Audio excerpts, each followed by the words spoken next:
طلع سلاح ابيض من جيبه اللي هي مطوه يعني، وطعن صاحب المحل مش طعنه واحده، دي 6 طعنات.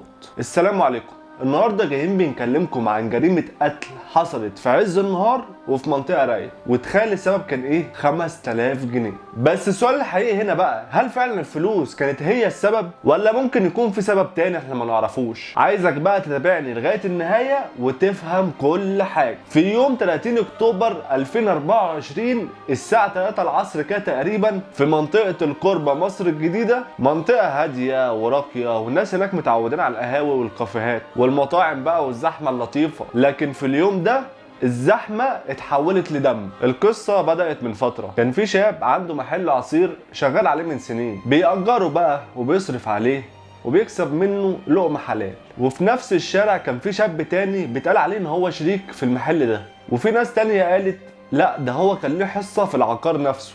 المهم ان الشاب ده فضل يطالب صاحب المحل كل شويه ان هو يسيب المحل ويمشي. صاحب المحل قال له المحل ده من حقي وانا قعدت فيه سنين كتير ببني فيه، وقال له عشان تفضل شريكي كمان لازم تدفع الدفع اللي عليك، ال 5000 جنيه. رد عليه وقال له طب وايه يعني؟ هو ال 5000 دول مبلغ يخوف؟ لكن من الواضح بقى ان المشكله ما كانتش بسبب ال 5000 جنيه دول، وان المشكله كانت بسبب الاسلوب، غير بقى الضغط والتهديدات اللي سبقت اليوم ده. وحسب الشهود قالوا ان الطرفين في ما بينهم مشاكل بقالهم فتره، غير بقى ان كل شويه ما بينهم خناقات وكل واحد يشد في التاني وهكذا. ومن هنا الكلام بدأ يتطور من شتيمه لتهديد لخناقات، وفي يوم الواقعه بقى الدنيا اتقلبت.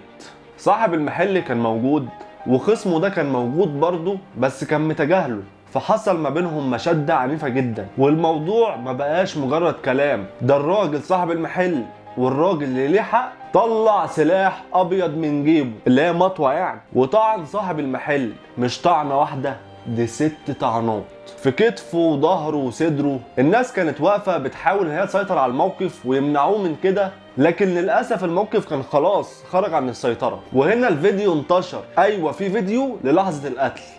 ناس بقى كانت بتصور، وكان في شرطي واقف وحاول ان هو يمنعه، بيقول للقاتل ارجع، بس ما حصلش تدخل مباشر. الضحيه بقى وقع غرقان في دمه في الارض، والناس بقى حوالين المكان واقفين مصدومين، ومشهد مؤلم جدا. ما كانش في صوت بيتكلم، لكن العيون كانت باصه لبعض، هو ازاي حصل كده؟ والشرطه جت بقى بعد دقايق، وبالفعل تم القبض على المتهم. وفي خلال بقى التحقيقات قال ان هو ما كانش يقصد وان هو كان بيدافع عن نفسه، بس انا ما كنتش قاصد ان انا اقتله.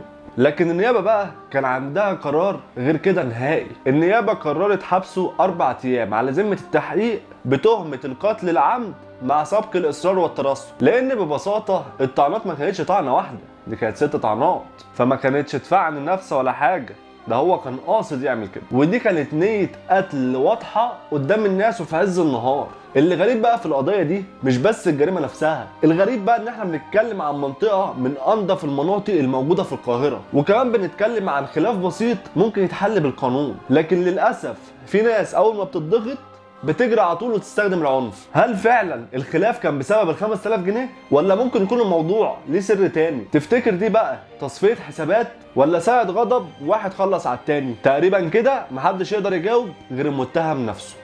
الضحية خلاص راح، لكن الفيديو اللي انتشر على السوشيال ميديا عمل حالة من الغضب كبيرة جدا. ناس كتير اتكلمت عن تأثير الشرطة، وناس تانية بتقول ازاي موقف زي ده يوصل للقتل، غير بقى اللي قال الموضوع ما يستاهلش ان يموت في بني ادم. والموضوع فعلا ما يستاهلش ولا 5000 جنيه ولا 50000 جنيه، ولا في حاجه تستاهل ان تخلي شخص يطعن شخص لحد ما يموت.